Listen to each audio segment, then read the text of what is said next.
اب سوال یہ ہے کہ سیاست دانوں کے خلاف تو بغاوت کے، غداری کے، آرٹیکل 6 کے مقدمات تو ان پہ لگتے ہیں،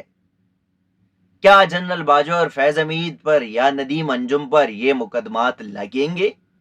ان کو سزا ہوگی کیونکہ انہوں نے بھی آئین پاکستان اور اپنے حلف کی خلاف ورزی کی۔ دوسری جانب وہی پی ڈی ایم ٹولہ جس نے عمران کو چلتا کیا،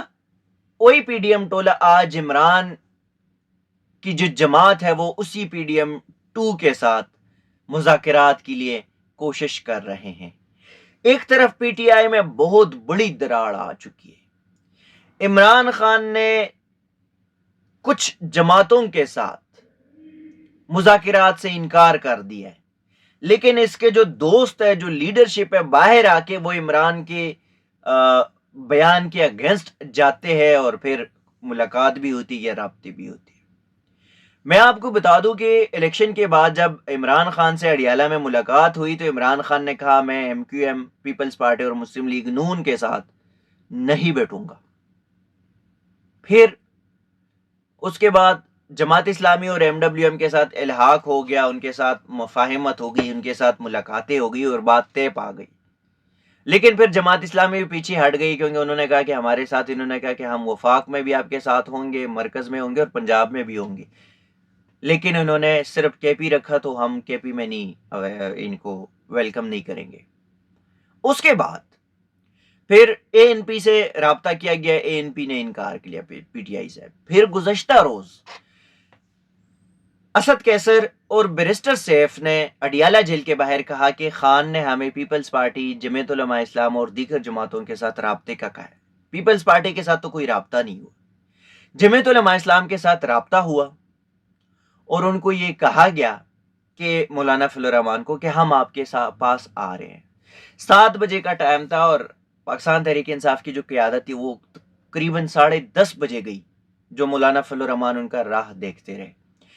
اچھا 10 بجے گئی، جن لوگوں نے بتایا تھا کہ اسد کیسر نے جانا ہے، بیرسٹر گوہر نے جانا ہے، بیرسٹر سیف نے جانا ہے اور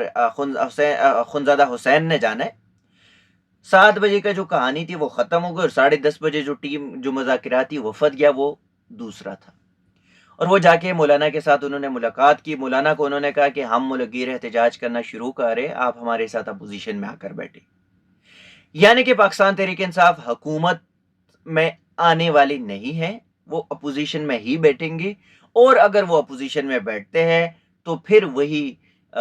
جو احتجاجی سیاست ہے اور یہ سارا کچھ کرنے کا جو پلان ہے وہی ہے۔ اب مولانا فضل الرحمان اور ان کے درمیان جو ملاقات تھی وہ صرف اپوزیشن میں بیٹھنے کی حد تک ہوئی،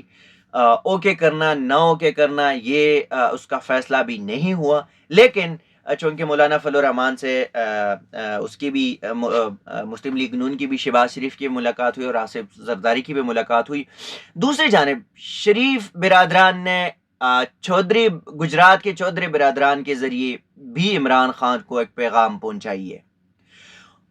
اور پیغام ایسے پہنچائیے کہ چودھری شجاعت حسین، چودھری سالک اور چودھری شافع حسین، تینوں چودھریز یہ گئے تھے گزشتہ روز اڈیالہ، تقریباً 1.5-2 گھنٹے کی پرویز الہی سے ملاقات ہوئی۔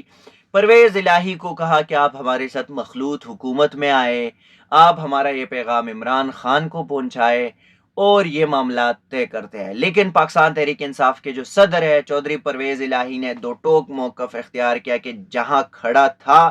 وہی کھڑا ہوں، یعنی کہ عمران کے ساتھ کھڑا تھا، عمران کے ساتھ کھڑا ہوں، عمران کے ساتھ کھڑا رہوں گا، میں آپ کا کوئی پیغام عمران کو نہیں پہنچاؤں گا، اور مخلوط حکومت کا تو سوال ہی پیدا نہیں ہوتا کہ ہم مسلم لیگ نون کے ساتھ بیٹھ جائیں۔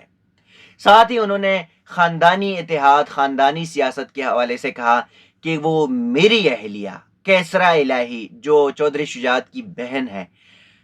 اس کی اجازت سے اور اس کے معافی نامے سے مشروط ہے، اگر وہ راضی ہو جاتی ہے تو مجھے مسئلہ نہیں، اگر وہ راضی نہیں ہوتی تو میں آپ کے ساتھ بھی کوئی صلح صفائی نہیں کروں گا۔ ناظرین اب تک کے لیے اتنا ہی، اسی قسم کی چیزیں آپ کے ساتھ شیئر کریں گے، تب تک کے لیے دیجیے گا اجازت، اللہ حافظ۔